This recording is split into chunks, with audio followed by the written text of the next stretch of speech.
awesome sauce!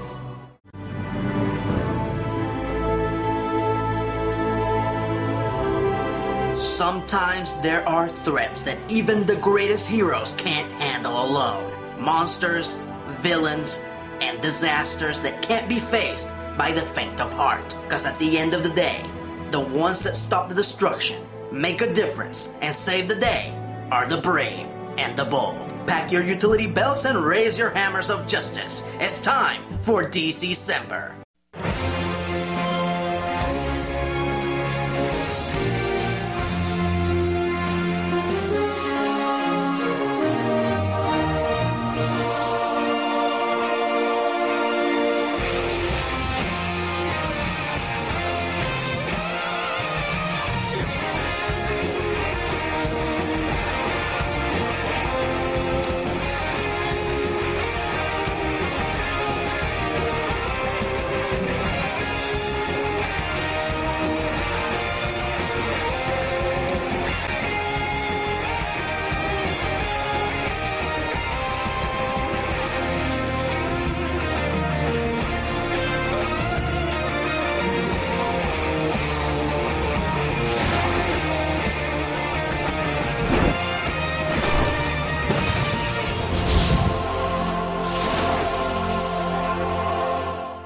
Greetings, fanboys and fangirls, I'm Erod and I'm the Blockbuster Buster. I put a lot of thought into what show I was gonna end DC-Cember with, as I wanted it to be a show that played tribute to the DC Universe as a whole. Of course, the first show that comes to mind is Justice League, but I have already done a super duper honest review of Justice League. And then I realized that only one show truly showed its love to the DC Universe in its entirety. Only one show dared to explore nearly every corner of the original universe without shame or trepidation. Only one show played tribute to the world's greatest superheroes in their full splendor. Batman, the Brave and the Bold. Now, before I jump into this delightfully underrated show, I should mention that there was a show that came before Batman, the Brave and the Bold and Justice League that actually played tribute to the entire DC Universe, and that was the legendary Superpowers team, Galactic Guardians. A lot of people confused this for Super Friends, as it was produced by the same studio and it had a lot of the same voiceover actors. Hell, some even consider this to be the final season of Super Friends. To that, I say nay. Believe it or not, like many cartoons from the 80s, the initial purpose of this show was to sell toys. More specifically, Kenner's Superpowers toy line.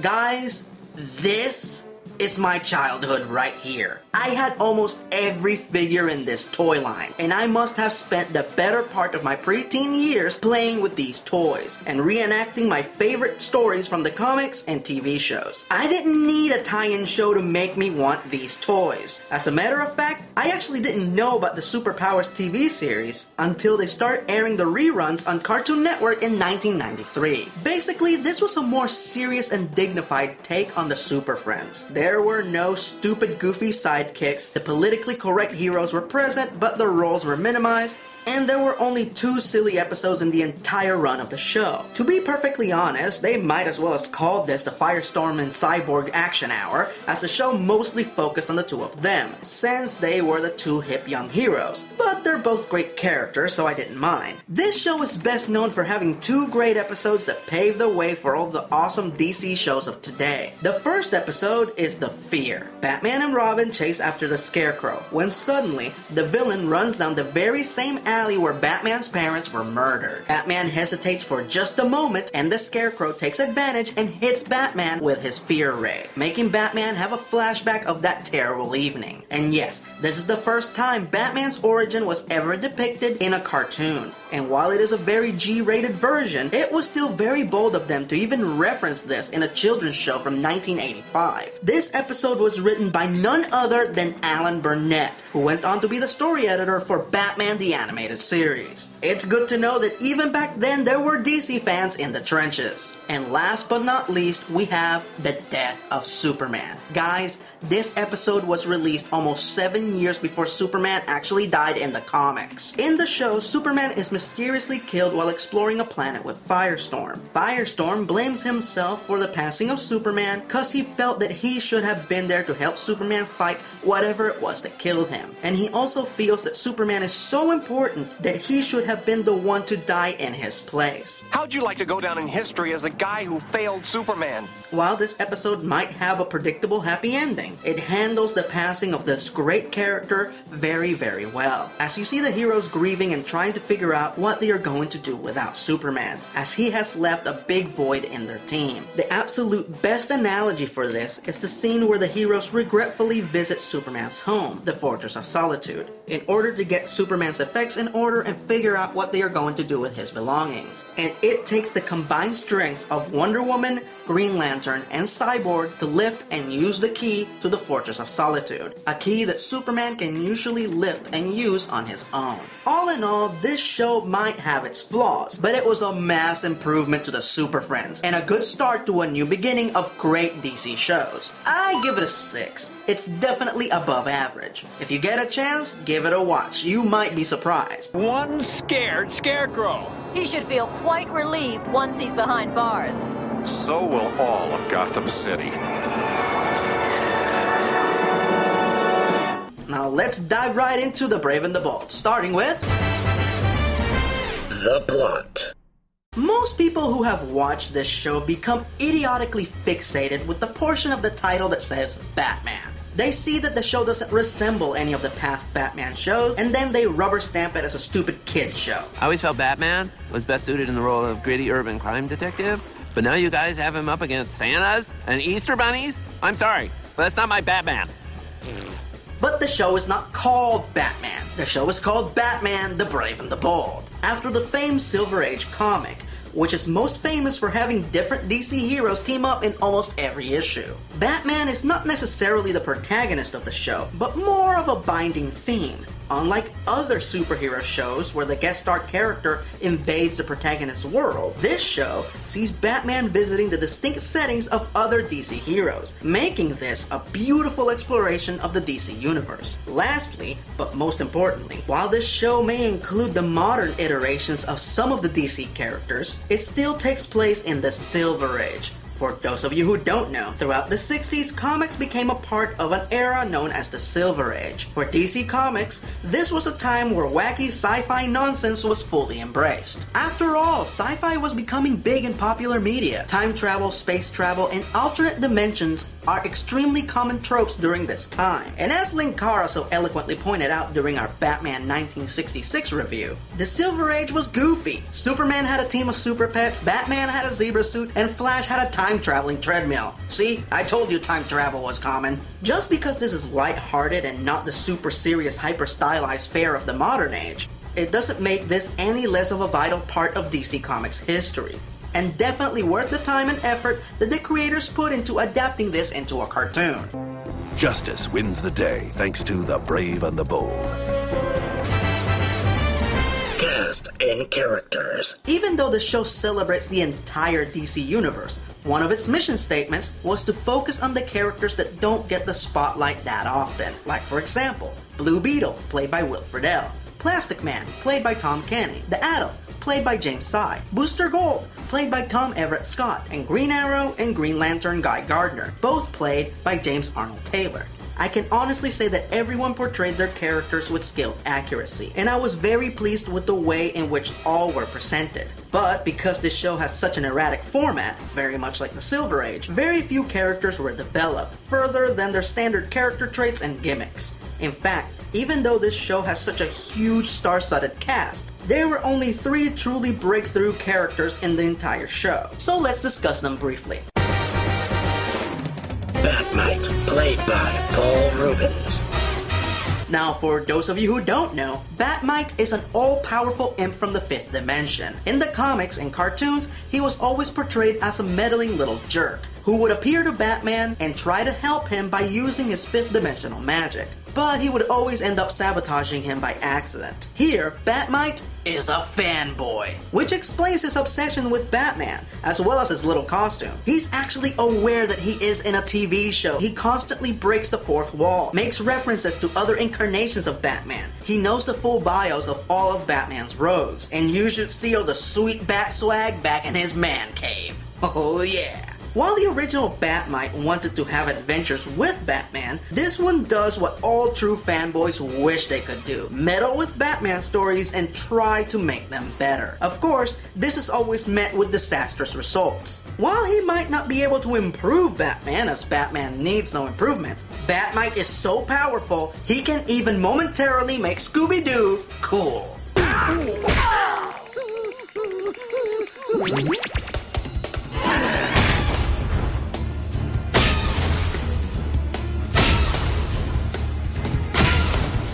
Jinkies. Aquaman, played by John DiMaggio. When I was a kid, Aquaman was this fun-loving adventurer whose only flaw was that he was literally a fish out of water. He didn't belong in our world, but he still loved it and would fight to defend it at any cost. It was in the late 80s or early 90s where he suddenly changed into the reserved regal badass that we know him as, which isn't bad. But for many years, I thought I was crazy and that I had just imagined the happier version of Aquaman. Until this show. Aquaman was cool again. Hell yeah. Not only is Arthur one of my favorite superheroes, but he is most definitely my favorite character on the show. The goal was to make Aquaman fun again, and no voiceover actor brings as much fun and energy into a role like John DiMaggio. Fine with me, Lobster Man. As long as you remember who the king of the sea is. I don't want to bring out a whale to whoop your ass. In this show, Aquaman is pretty much an idiot savant. He's not very good at much except being a superhero. When superheroing is involved, this switch just goes off in his head and he is perfect. In fact, you could say that he's outrageous! Outrageous! Outrageous! It's outrageous! Outrageous? Outrageous. What has gotten into you, man? Alana is alive! Ran is alive! You're alive! And where there is life, there's always hope! But we're outgunned. So what? We don't even use guns! The Eye is invulnerable. All the better to prove we are true heroes! Alana is their captive. For now, this isn't the end. It's an opportunity. Most men wait their entire lives in vain for a moment like this. A chance to matter. A call to adventure. Adam, answer that call.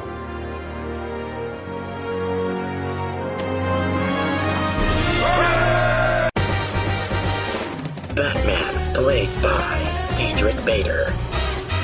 I remember when this casting was announced, a close personal friend of mine ran up to me and said, "Oh no, Erod, they casted that goofy guy from the Drew Carey Show as Batman." To which I responded, "No, they got the awesome actor who played Hoss Delgado on Billy and Mandy to play Batman."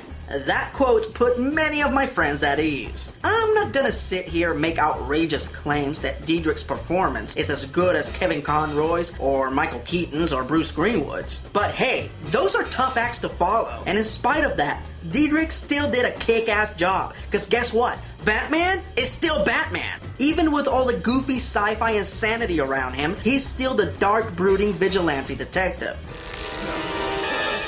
One of you knows something. And I've got all night to find out who. As opposed to being a gullible jackass. Catwoman betrayed me? No way. Diedrich might not be as intense as some of the past actors who have played this role, but he is just right for the tone of this show.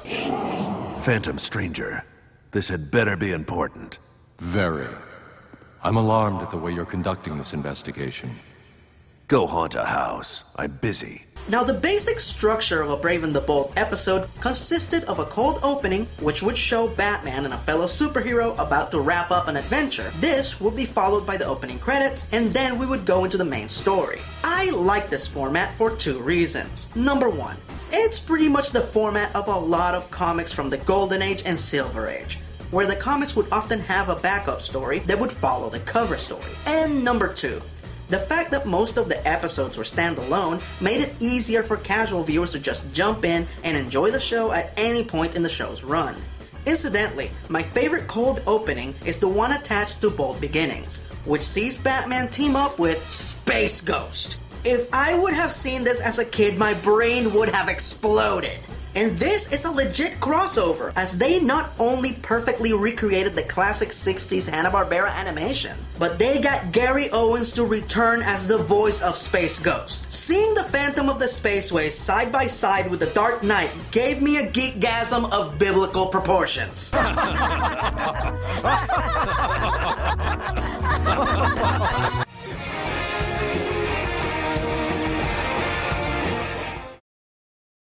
While this show had 3 seasons and 3 major story arcs, the arcs didn't really coincide with each season, so I'm not going to look at each season individually. Instead, I will be looking at the more notable individual episodes, starting with the bad ones, because as much as I love this show, it ain't perfect. But before we get to that, let's talk about an episode that kind of falls in the middle, which just so happens to be the most popular episode in the entire series, Mayhem of the Music Meister. This is the musical episode of Brave and the Bold. Basically, the Music Meister, played by Neil Patrick Harris, has the power to hypnotize his victims and make them sing. So he plans to expand his hypnotic reach, and thus, Batman and Black Canary, played by Grey DeLisle, must stop him. Now, when Brave and the Bold started to air, I was just a casual viewer, and suddenly a lot of my acquaintances started to rave about this episode. People started to dress like the Music Meister at conventions, and the episode was even nominated for an Emmy. So as soon as I got the chance, I checked it out, and quite frankly, I didn't see what all the hype was about. All I saw was an overly simplistic plot in which the story facilitated the musical numbers as opposed to the musical numbers facilitating the story. But I figured, hey, maybe it was just overhyped. I'll give it another chance. A year later, I watched it again. After a second viewing, I came to the conclusion that I fucking hate this episode. Now, before I say anything else, I should mention that one of our resident Music Meisters, Paul, already reviewed this episode and gave it a glowing review. So if you want to hear a positive perspective on this episode from someone who is better versed than me when talking about music, then I highly recommend you check out his video. And look, I love Neil Patrick Harris and Grey DeLisle. They are fantastic singers, but personally, I can't stand the majority of the songs in this damn episode. It's a good thing we've got Arkham, cause he really drives us fast. Drives us fast. He really drives us fast.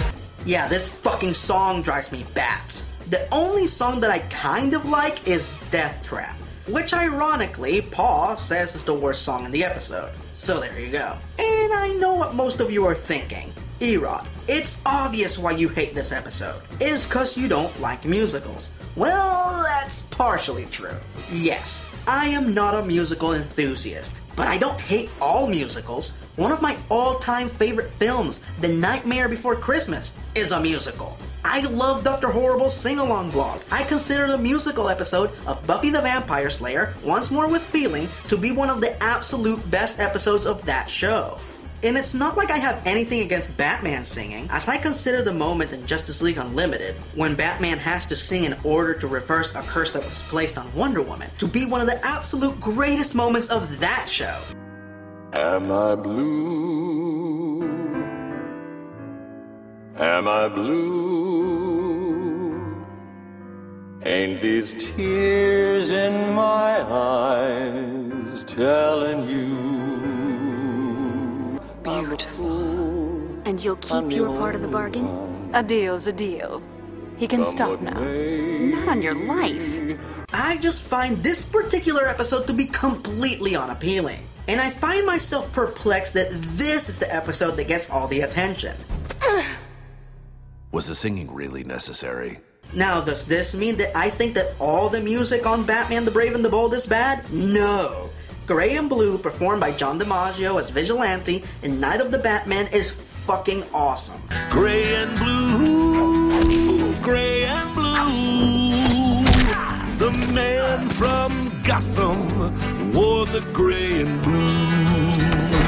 And the Birds of Prey theme from the band episode is also great. All the boys can always save the day. No one does it better. No one does it better than the Birds of Prey. I mean, yes, Batman the Brave and the Bold has a band episode. Let's go ahead and talk about that one. The Mask of Matches Malone. Batman has to go undercover as Matches Malone to recover the cloak of Nefertiti, which Two-Face plans to sell at a supervillain auction. So Batman recruits the help of the Birds of Prey, Black Canary and Huntress, and also Catwoman, who was originally trying to steal the cloak. During a quick skirmish, Batman gets clocked in the head and loses his memory, and actually believes that he is Matches Malone. He steals the cloak, which apparently grants the wearer 9 extra lives, and using his newfound immortality, Matches becomes the most notorious criminal in Gotham, leaving the Birds and Catwoman desperate to find a way to stop him. This episode was written by none other than Gail Simone, the actual writer of the Birds of Prey comic. The premise is interesting and the performances are great. So why was this episode banned? If you think it was banned because it depicts Batman being killed repeatedly, then you would be wrong. The reason it was banned was because the Birds allegedly use way too much sexual innuendo when comparing the male heroes to themselves during their song. Green Lantern has his special ring. Pretty strong, that little thing. Blue Beetle's deeds are really swell. But who will bring him out of his shell? Flash's foes, they finish last. Too bad sometimes he's just too fast. Okay, I'll admit it. The innuendos are there, but it's pretty light, especially considering all the adult humor that shows like Animaniacs and Powerpuff Girls got away with. Don't you realize you've entered the fiery realm of Hades? Hades?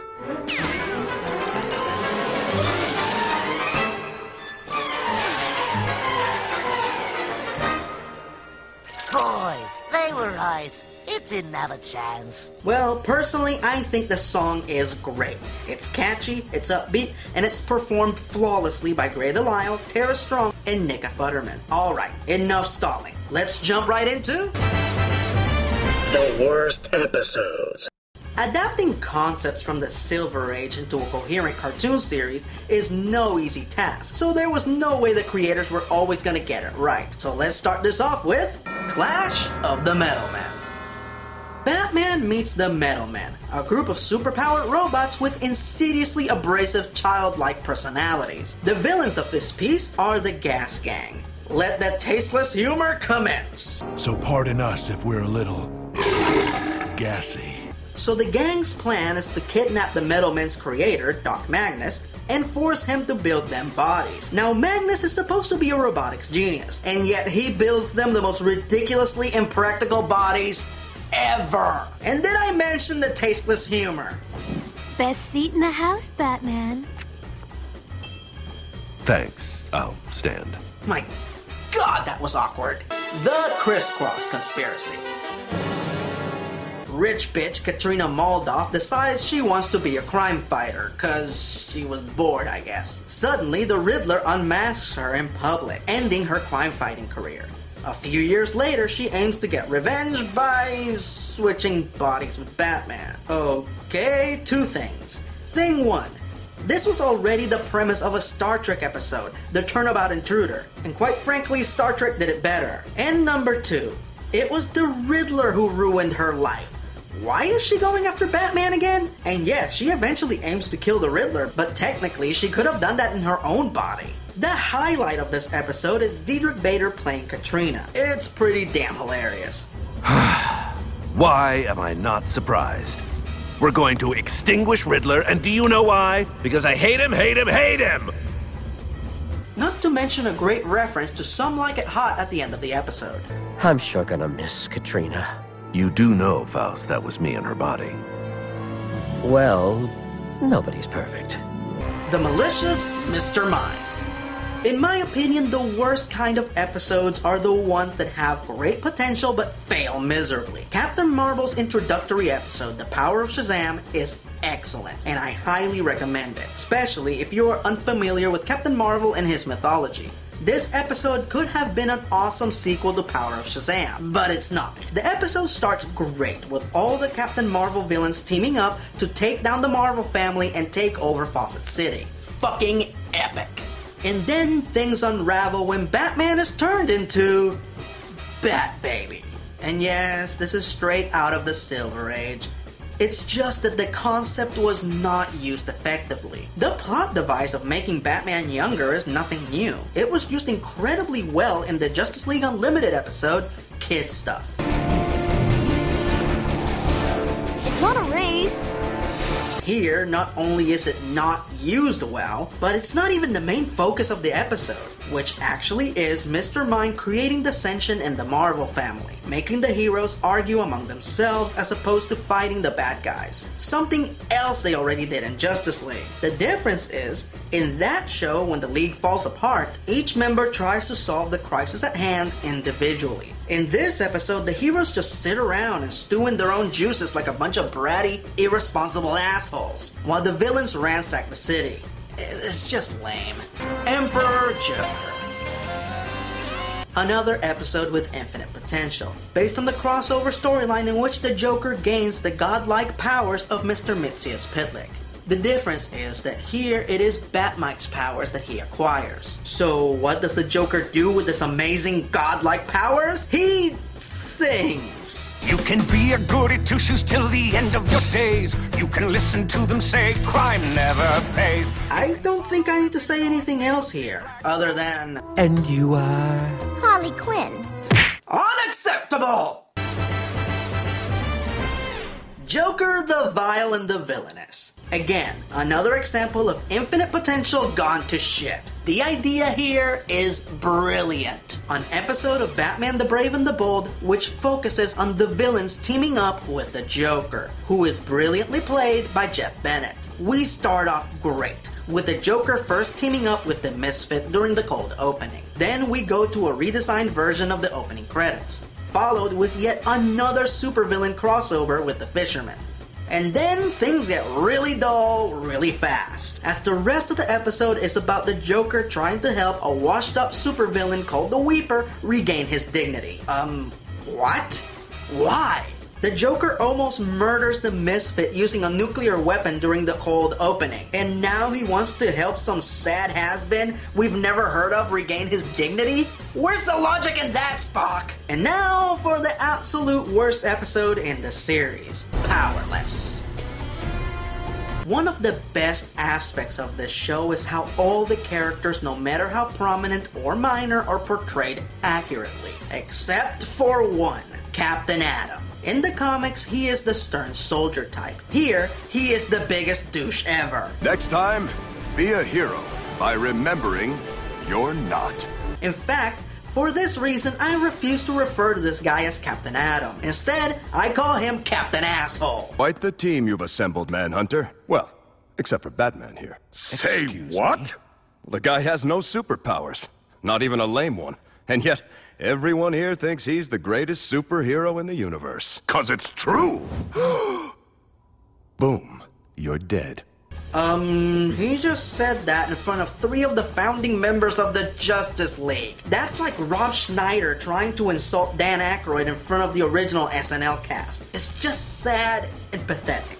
I strongly feel like there were other douchey characters in this show like Booster Gold and Guy Gardner who would have been better suited for this role.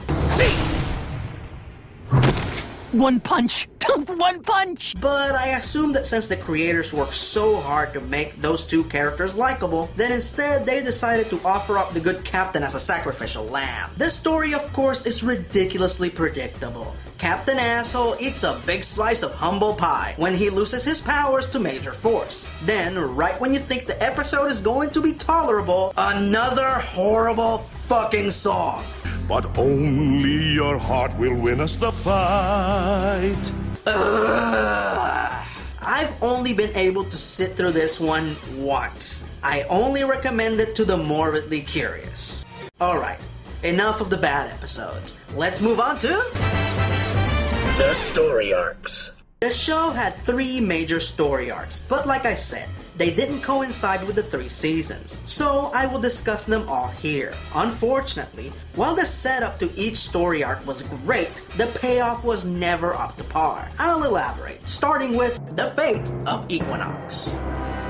As I stated, this starts off great, with the introduction of Equinox, played by Oded Fehr, a pseudo-antagonist who is obsessed with bringing balance to the world, meaning there has to be an equal amount of good and evil. If one becomes more powerful than the other, Equinox intervenes to even the odds. This was fascinating, as technically speaking, Equinox is not a villain. He merely seeks equality. So what we have here is a duel between balance and justice. But then they pretty much cop out at the end, and the whole thing deteriorates into a goofy magical duel in space, which doesn't solve the argument at hand in a literal or even metaphorical manner. Again, it's not bad, the payoff is just not good enough. Next we have the Siege of Starro.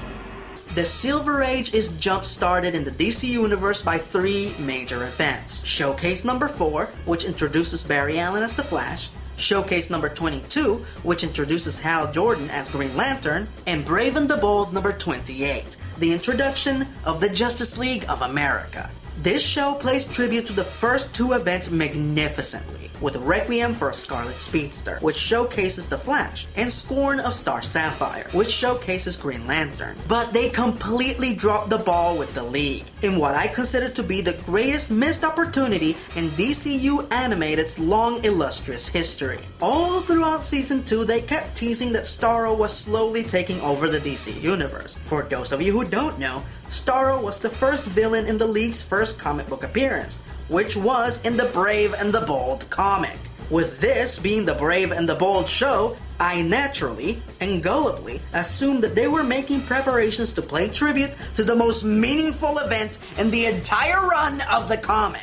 But that's not what we got here. Instead, Batman leads a team of random heroes to take on Starro, who in the end proved to be worthless against the Star Conqueror. Call it Aquaman. That time, the C-list heroes barely helped save the day. Now, is this episode bad? No. It has a very surprising ending and supreme performance by Kevin Michael Richardson as Buana Beast. I just found the episode to be very disappointing, especially if you know the meaningfulness behind Starro's presence. I respect that the creators of Brave and the Bold wanted to focus on the second string characters, and I appreciate that DC Animated already gave us 5 great seasons of Justice League, but I just don't think it would have killed them to put the League together for just one 2-parter. The only time that we see the Justice League together in the entire show is during a very brief moment during the cold opening of Sidekicks Assemble. Once again, the arc was not bad, just disappointing when you stop to think of what could have been. And last but not least, we have Darkseid Descending.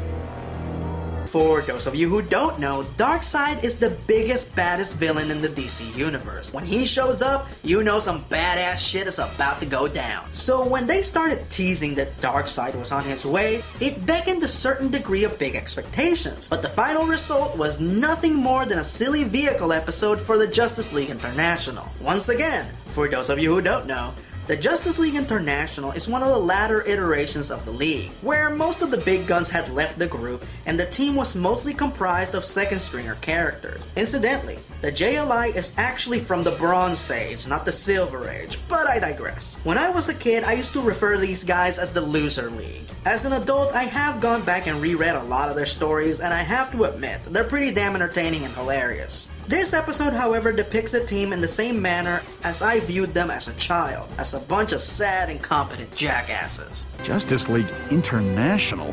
You said it was the other Justice League. The good one. I get that these characters are supposed to be flawed, but they're still superheroes. They should show some degree of professionalism. Impossible. Our signal is triple encoded, cross-routed over a dozen satellite feeds. Untraceable. Unless... Oh, come on, you gotta be kidding me. Throughout this whole episode, I kept wondering 2 things. Number 1, why aren't these guys dead yet? And number 2, where the hell was the real Justice League? While I was missing the Justice League of America and Siege of Starro, at least the heroes in that episode did their best. These guys flat out suck, and to make matters worse, they don't even defeat Darkseid. Darkseid is defeated by a contingency plan that Batman set into motion before the episode even started. So call it again, Aquaman. That time, the C-list heroes barely helped save the day. Alright, enough negativity.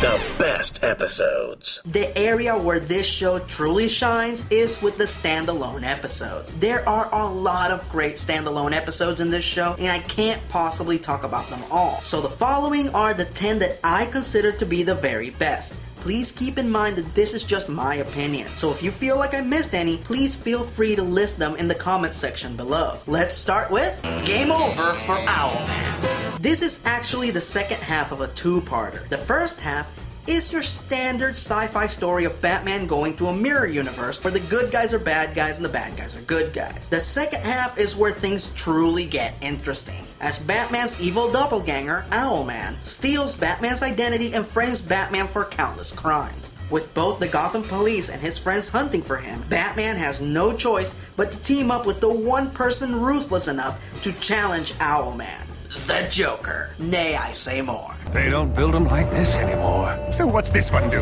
Don't touch that. What's this one do? Don't touch that. What's this one do? Don't touch that.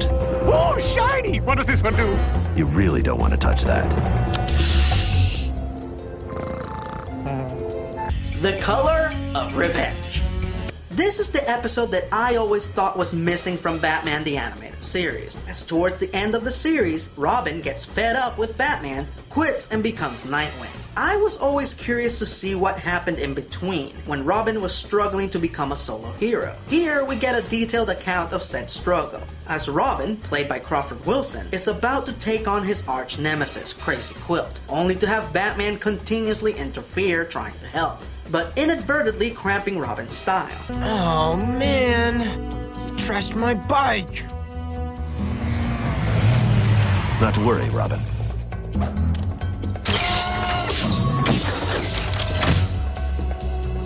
Please, not the sidecar.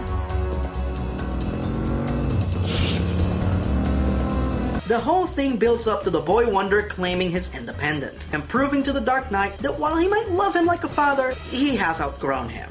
And there is nothing better than a great episode that has a great follow-up. Sidekicks assemble.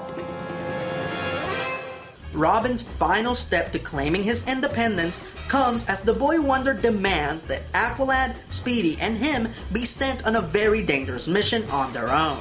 What results is pretty much what I pictured in my head when I heard that DC Animated was making a Teen Titans show. The chemistry between these three is excellent, and very much reminds me of the character dynamic in the Young Justice comic. This place is a total waste of...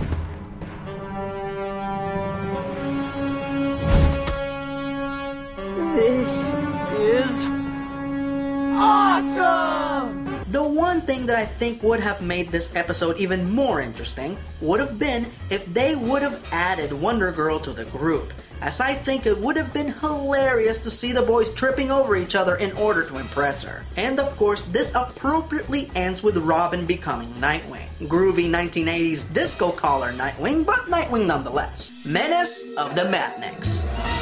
As I stated before, the Blue Beetle in this show is Jaime Reyes, as his predecessor Ted Kord, played by Will Wheaton, died in battle. This episode is not only a great tribute to Ted, but to one of the greatest superhero duos of all time, Booster and Beetle. As the egotistical hero of the 25th century, Booster Gold finds himself missing his best friend, so he recklessly decides to travel back in time to visit Ted and help catch the villains that always got away, the Madniks. Of course, Booster's actions in the past end up severely damaging the present, so Batman must help them set things straight. Incidentally, in this series, Billy West reprises his role as Booster's robot sidekick, Skeets, from Justice League Unlimited. This is an excellent depiction of these great characters and their unique and hilarious relationship. I wish they would have made more episodes of The Brave and the Bold featuring the blue and the gold. Look, I know I screwed up coming back here to see Ted. I just had a hard time letting go. He was my best friend. he was my friend too. We should do this together. That's the only way you can do it. Requiem for a Scarlet Speedster. Now, I have mentioned this episode before in past videos, and quite frankly, that is because it's so damn awesome, it's worth mentioning more than once. As I stated before, this show also had an episode that plays tribute to Green Lantern, played by none other than Lauren Lester. The episode is not bad, it's just very somber and bittersweet, and it doesn't quite tribute Green Lantern as well as this episode tributes The Flash, who's played by Alan Tudyk. Here we find a central city where the Flash passed away, and the Flash's predecessor, Jay Garrick, and his protege, Wally West, are left to fill in for the Flash. However, Batman discovers that Flash didn't die, and that he was actually teleported to another dimension. So our heroes jump on the cosmic treadmill and go to save him, only to discover that Flash is trapped in a world ruled by his arch nemesis, the Reverse Flash, Professor Zoom, played by the live-action Flash himself, John Wesley Shipp. And of course, the whole thing ends with an awesome high-speed duel between the Flash and Zoom. Who's a leaf on the wind now, motherfucker? Sorry I've been such a jerk, Jay. It's Zoom who's to blame. And when our moment comes, we'll take him down. Because when you're a Flash, a moment's all you need. Battle of the Superheroes. This, of course, is the Superman tribute episode. I wish there would have been an episode like this about Wonder Woman. Sadly, there wasn't. The closest she got was the cold opening of Scorn of Star Sapphire, which was more of a tribute to the Wonder Woman show from the 70s. What does she see in that man? As opposed to the Wonder Woman comics of the Silver Age. I would have just loved to have seen a full episode with Wonder Woman and Etta Candy and Keystone City fighting Cheetah. That would have been awesome.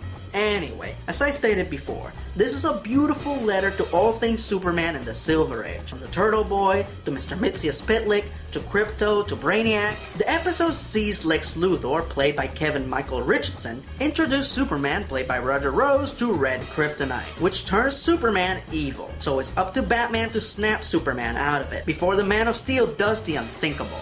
You know we can't be judge, jury, and executioner. Good old-fashioned sci-fi awesomeness from the world's finest, which comes to a thrilling conclusion with a badass brawl, Dark Knight Returns style, between our two larger-than-life heroes.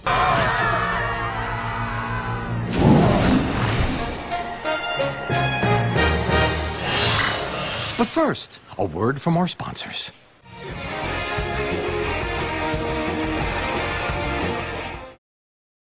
Triumvirate of Terror. Like I said before, when I first started watching the show, I was just a casual viewer. It was this episode that sealed the deal and made me go from a casual viewer to a devoted fan. Cause while Wonder Woman, played by Vicki Lewis, might not have gotten her own episode, we did get an episode focusing on the Trinity. And yes, this is the episode with the cold opening which sees the heroes playing a game of baseball against the villains. Yeah, this actually happened in the comics. Like I said, the show isn't perfect.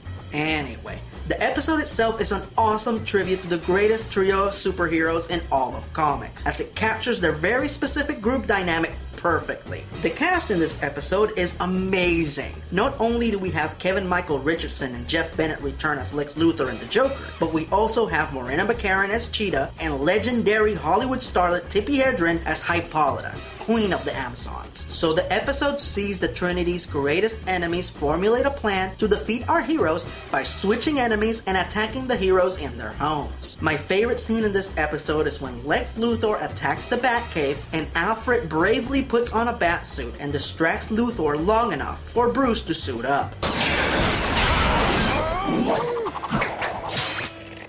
Holy shit, give that guy a raise! While the cold opening might make you cringe until your spine hurts, believe me when I say the main story is worth getting to, as it serves as an action-packed reminder of why these are the world's greatest superheroes. You coming or what? Wouldn't miss it.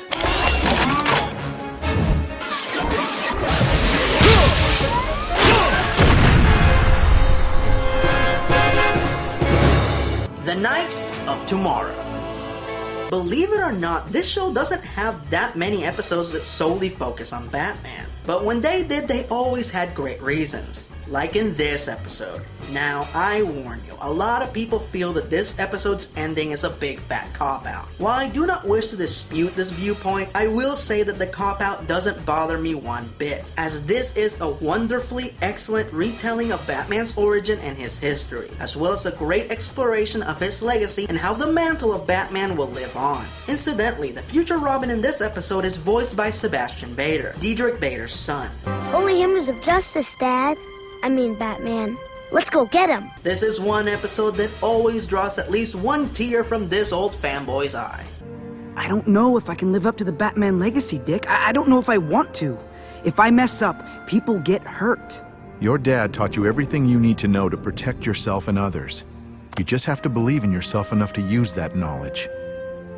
Remember, Damian, there's more to the Batman legacy than being Batman. I should know. Revenge of the Reach. As most of you already know, I am a big fan of Jaime Reyes as the Blue Beetle, and this, my friends, is the episode that captures exactly why he is one of my favorites. As Jaime finds out that the scarab that gave him his powers is actually part of a massive alien invasion ploy by the Reach, in which they bestowed one individual on every inhabited planet a similar scarab. But in reality, those who bear the scarab are actually sleeper agents for the Reach. This is where Will Friedle truly shines as Jaime Reyes, as he deals with Jaime's biggest personal dilemma. Is he the hero, or does the scarab make him the hero? Sorry, Jaime. We must submit to the will of the Reach. No! We have to make our own choices. Use our own will. We're stronger than the Reach, but only together. Me and you, the best team ever. We are the Reach. No, we are the Blue Beetle. And now for the best episode in this series. The episode that should receive all the critical praise and attention that Mayhem of the Music Meister gets. An episode that I personally consider to be at least one of the top 5 absolute greatest episodes to ever be produced for any of the DC shows. Chill of the Night. Batman comes upon one of the greatest crossroads of his life, as he is about to come face to face with the man that murdered his parents.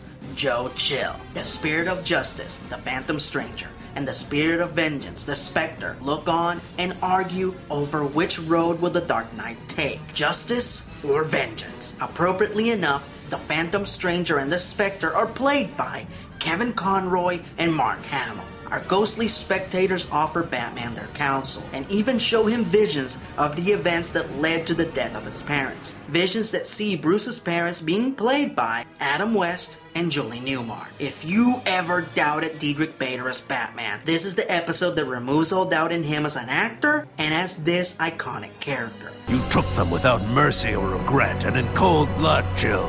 How do you know this? How could you possibly? I know because I watched it happen. I know because I am the son of the man you murdered.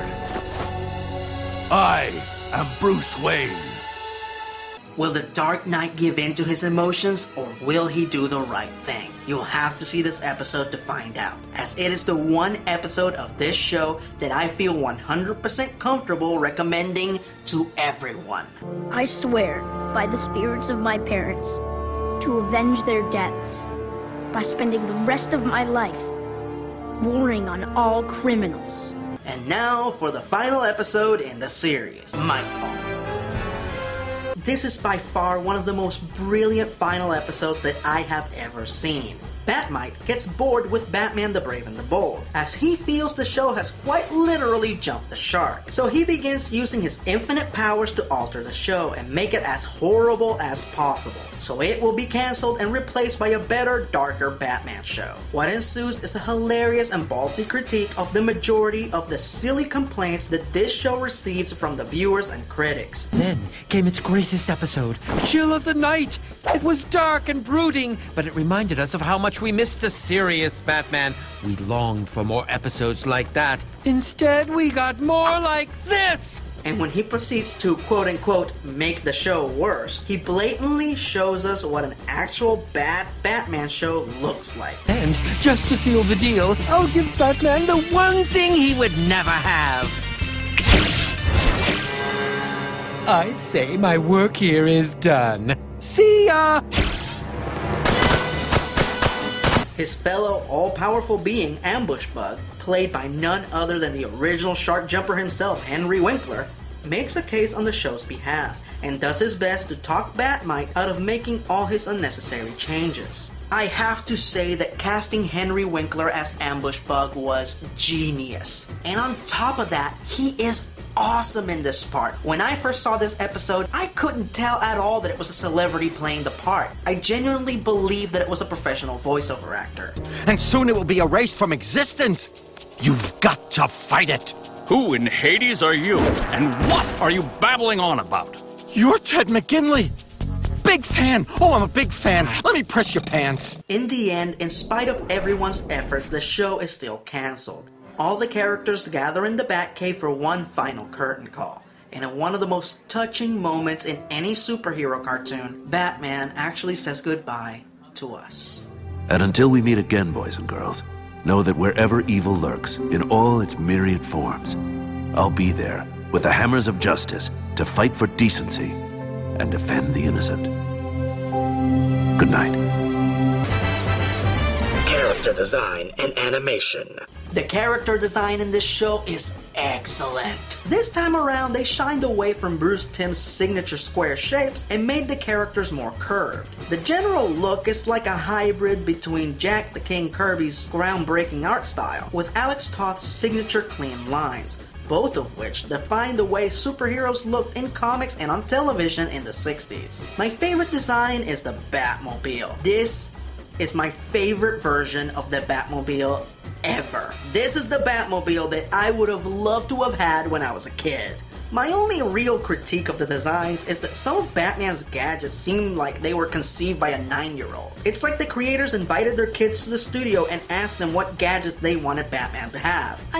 I want his cape to change into a jetpack, and I want his belt buckle to turn into a lightsaber, and I want his bat car to turn into a transformer. It's blatant overkill, but it's in tone with the show, so I can't complain. The animation is just as beautiful and fluid as their past shows, if not better. In keeping part of Batman cartoon tradition, the sky is a weird color. In Batman the Animated Series, the sky was red. In Batman Beyond, the sky was purple. And in this show, the sky is orange. Don't know why, just is. Maybe Beware of the Batman would have done better if the sky was green. Final verdict. I know that I already gave props to Andrea Romano earlier this month, but I have to do it again. Because it's not easy to go from comedy to drama and back to comedy again, as this show so often did. And somehow, someway, she handled these tonal shifts with maximum efficiency. So once again, hail to the queen, baby. Hail to the queen. Anyway, there are a few misguided individuals who like to say that this show was DC's version of the Superhero Squad show. If you are one of those individuals, I'm going to have to ask you to push that idea out of your head right the fuck now. I have nothing against Superhero Squad, but that show is just a parody of the Marvel Universe, an unrelenting spoof and nothing else. Batman the Brave and the Bold had layers. It was an action-adventure, and a comedy, and a romance, and a sci-fi, and a comic book show that confidently depicted every imaginable facet of DC's Silver Age, all of which center around some of the greatest but often most underrated characters in all of comics. So I extend my gratitude to James Tucker and Sam Register for producing a show based on the type of comics that I grew up with. Comics that I never thought in a million years I would see recreated on my television screen. I give the show an 8. It's not perfect, but it's definitely worth your time. Check out the episodes that I recommended. If you like what you see, by all means check out the rest. I hope you have all enjoyed DC-cember. That's all, folks.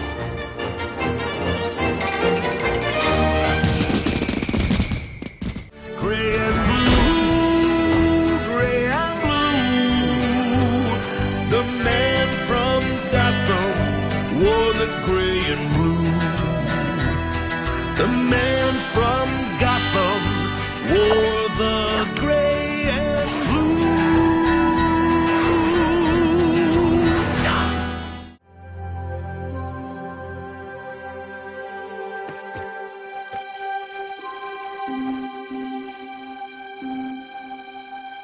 Merry Christmas to you too, Alfred.